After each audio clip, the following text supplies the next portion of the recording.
Seja bem-vindo ao canal Pastor Carlos Fernandes. Se você é novo por aqui, inscreva-se, curta, comente e compartilhe. Assim você nos ajuda a levar a palavra de Deus para mais pessoas. Agora vamos meditar na palavra de Deus. Famílias que vencem tempos difíceis são famílias que estabelecem o seu fundamento em Cristo Jesus. Amém? Vamos abrir Mateus 7. Vamos ler os versos de 24 a 27. Mateus 7, de 24 a 27.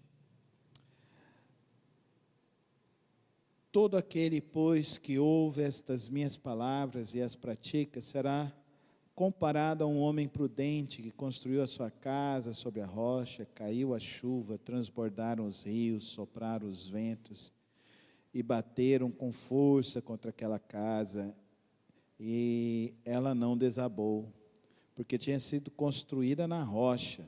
E todo aquele que ouve estas minhas palavras e não as pratica, será comparado a um homem insensato que construiu a sua casa sobre a areia. Caiu a chuva, transbordaram os rios, sopraram os ventos e bateram com força contra aquela casa, e ela desabou, sendo grande a sua ruína. Vamos orar? Pai, obrigado a Deus por esta noite, obrigado a Deus pela Tua palavra, que sempre nos orienta, ó Deus, e nos guia para vivermos os nossos dias na Tua presença. Senhor, que a Tua palavra nesta noite venha edificar nossas vidas, fortalecer nossas vidas e fazer, ó Deus, com que andemos cada dia mais nos Teus caminhos. Assim que oramos no precioso nome de Cristo Jesus. Amém. Em Timóteo de Paulo, que nós estamos na referência, ele fala que o texto que nós vamos abordar, a expressão, é a expressão dos que têm aparência de piedade. E por isso que eu li o texto de Mateus, porque o texto de Mateus nos fala sobre isso, porque é ouvir a palavra e praticar.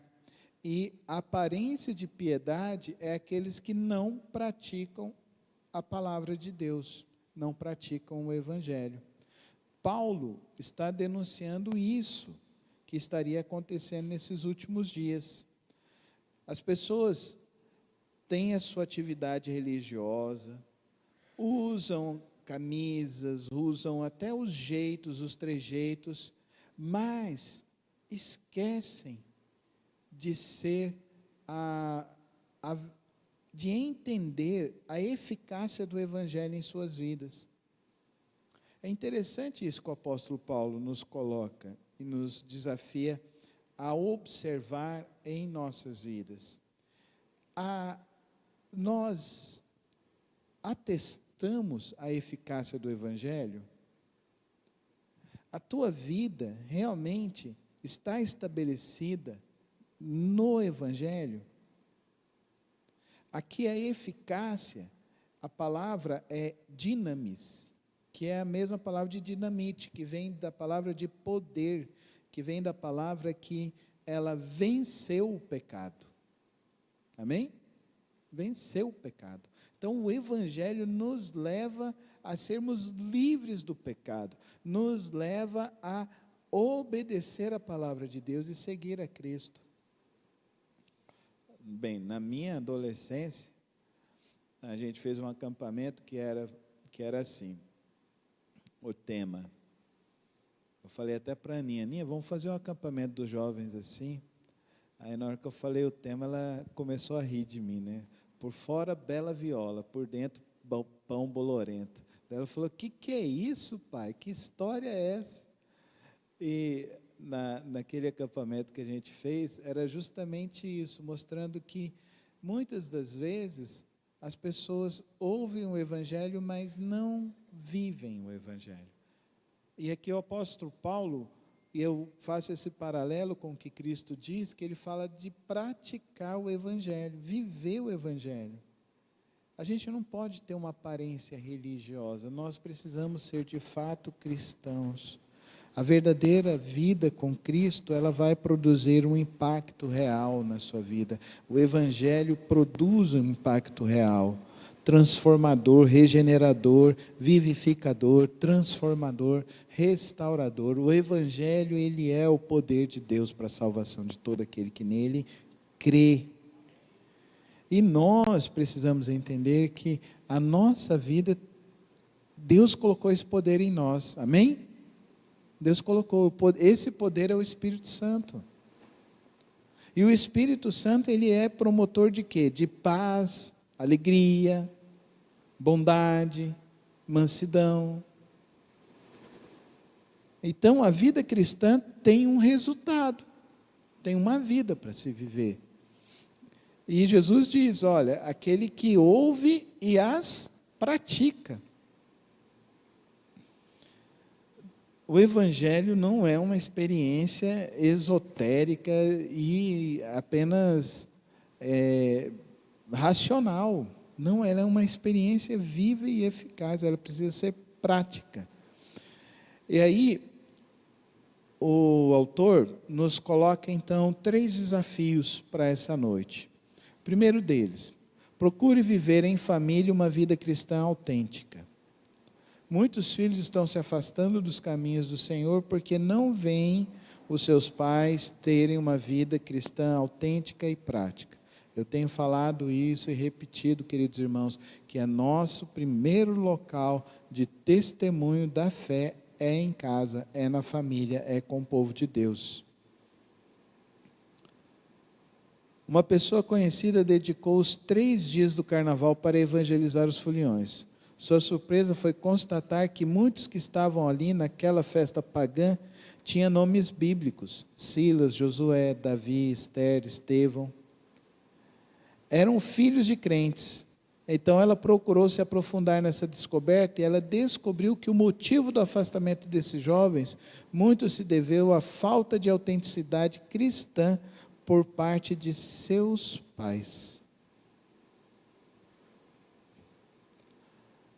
Eu tenho uma experiência que quando eu ia na casa de prisão provisória, evangelizar lá, aí uma vez eu cheguei numa cela, lá tinha mais ou menos umas 22 pessoas, e eu perguntei aqui, quem de vocês já foi batizado? Todos levantaram a mão, já tinham sido batizados. Teve um que virou e falou assim, eu já fui diácono. O outro falou, eu fui evangelista. E por que vocês vieram parar aqui no fundo do poço? Porque eles ouviram, mas não praticaram. Eles não receberam o Evangelho com alegria. Eles não receberam o Evangelho em suas vidas. Jesus condena isso, Mateus 23, 27, ele fala de vocês, escribas e fariseus hipócritas, porque sois semelhantes aos sepulcros caiados, que por fora realmente parecem formosos, mas interiormente estão cheios de ossos mortos e de toda a imundícia. Nós precisamos viver a nossa vida cristã de forma autêntica. Não podemos viver de máscaras. Não podemos. Não a máscara da irmã Lucélia. É a máscara da irmã Lucélia porque ela está gripadinha. Isso. Mas essa máscara é existencial. A gente tem que viver e ter uma fé verdadeira, irmãos, em todos os lugares, sem ser uma vida dupla, sem ter 2 caras, uma dentro da casa, outra fora de casa, uma na igreja, outra fora da igreja. A minha maior preocupação são os nossos filhos. Os nossos filhos vão amar a Deus porque nós amamos a Deus? Os nossos filhos aprenderão conosco a como atravessar as batalhas espirituais que nós estamos enfrentando? Eu achei tão bonitinho que a Paula fez o vestibular da FMU. Aí ela foi entrando em casa e já virou e falou assim, pai, olha aqui, ó, lê aqui. Aí mostrou, olha isso aqui, olha essa outra. As questões do vestibular tinham 5 questões sobre essa transuniversalidade que eles falam. Eles inventam as palavras, né? Transuniversalidade, para falar desse sistema corrupto e perverso que eles estão tentando implantar, que é essa mentalidade que tem que ser aceita do pecado. E aí eu li, eu virei e falei assim: filha, acho que nessas aqui você errou, né, filha? Duas eu nem quis responder, pai. Daí eu falei: se eu fosse você também não teria respondido. Aí eu fico contente, porque ela já entende o que é o correto e o que não é o correto. E nós precisamos ter uma vida cristã autêntica. Aqueles que ouvem e praticam. Amém, irmãos? Segundo, procure viver em família uma fé cristã madura e profunda. O melhor antídoto para o que Paulo denunciou é cultivar na vida uma fé forte, madura, profunda. Paulo escreveu aos Coríntios, em 1 Coríntios 3, de 1 a 3, irmãos, não vos pude falar como a pessoas espirituais, mas como pessoas carnais, como a crianças em Cristo. O que vos dei para beber foi leite e não alimento sólido, pois não podíeis recebê-lo, nem ainda agora podeis, porque ainda sois carnais, visto que campeia entre vós todo tipo de inveja, discórdia. Por acaso não estáis sendo carnais, vivendo de acordo com os padrões exclusivamente mundanos? A nossa vida, queridos irmãos, tem que mudar, tem que crescer. Para isso, temos que ler a Bíblia. Para isso, temos que ler bons livros. Temos que ter bons referenciais. Precisamos ser bons referenciais. Nós não podemos ficar coadunados com coisas erradas deste mundo, irmãos. Nós precisamos viver a fé genuína com Cristo Jesus, a fé na palavra de Deus. Aquele que ouve as minhas palavras e as pratica, vai ter uma fé, uma vida sobre a rocha que é Cristo Jesus. Amém, irmãos? Então, queridos irmãos, nós precisamos ter uma fé profunda, madura. Por último, vivam e testemunhem de uma fé transformada na Bíblia. Em 2 de Reis 8, de 1 a 6, encontramos a história que pode ilustrar essa verdade. A mãe, ao ser perguntado pelo rei se seu filho realmente tinha sido ressuscitado por Eliseu, ela contou-lhe toda a história. Ela contou toda a história do que o profeta havia feito na casa dela. Queridos, a minha mãe era uma contadora de história. E as histórias que minha mãe contava, todas elas eram relacionadas à oração dela, à oração das irmãs na igreja, as orações que ela fazia. Eu sempre gosto de contar para as meninas a história das duas, de como elas vieram à vida. Nas duas, a Soraya correu o risco de vida. Nós orávamos incessantemente para que as duas pudessem chegar com vida, nascerem com vida. A Paula um dia estava meio que revoltada com o nome dela. Pai, esse nome é muito diferente, Paula Vitória.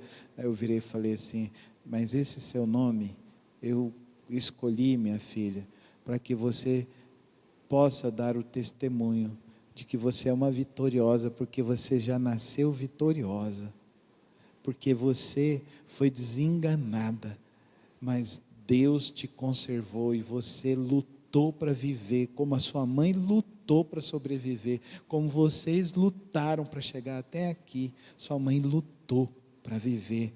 Eu e o seu avô estávamos lá ajoelhados no hospital e clamando a Deus para que Deus salvasse a Soraya e salvasse a Paula Vitória, e Deus salvou as duas. Qual é o seu testemunho, meu irmão? O crente tem que dar testemunho das suas orações. Amém? Se tem algo que a gente tem que conversar e falar, é falar dos nossos testemunhos. Eu estava orando e Deus fez isso na minha vida, amém, irmãos? Eu estava orando, eu estava clamando.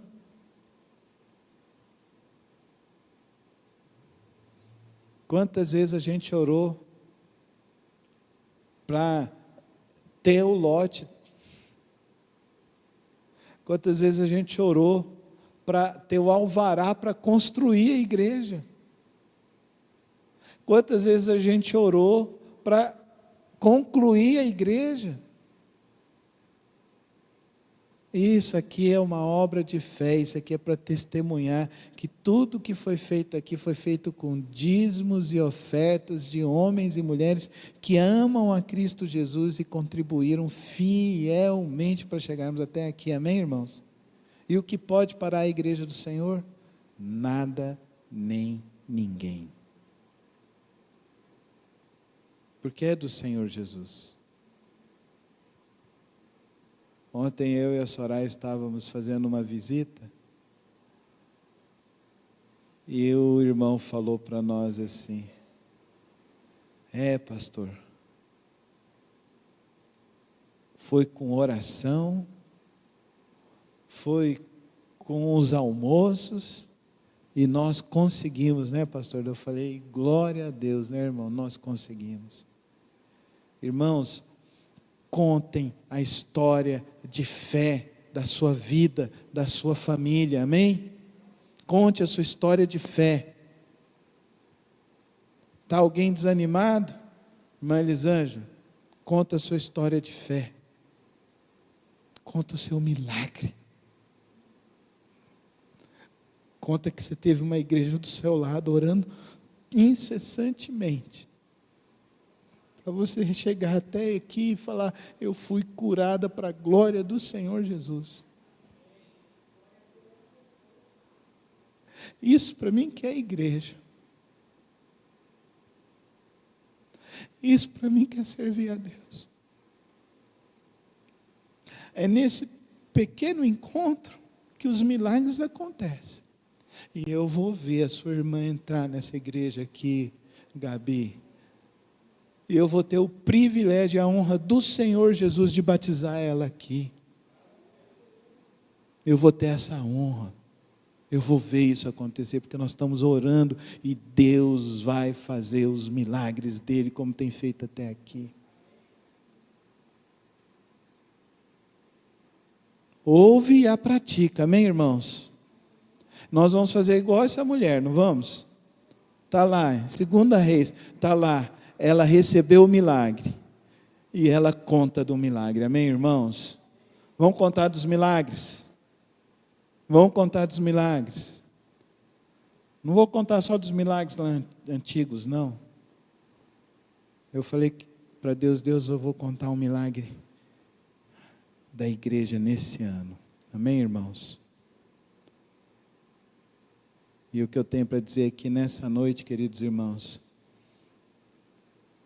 que no final do ano passado, nós arrecadamos o maior volume de cestas que a gente já arrecadou em toda a história.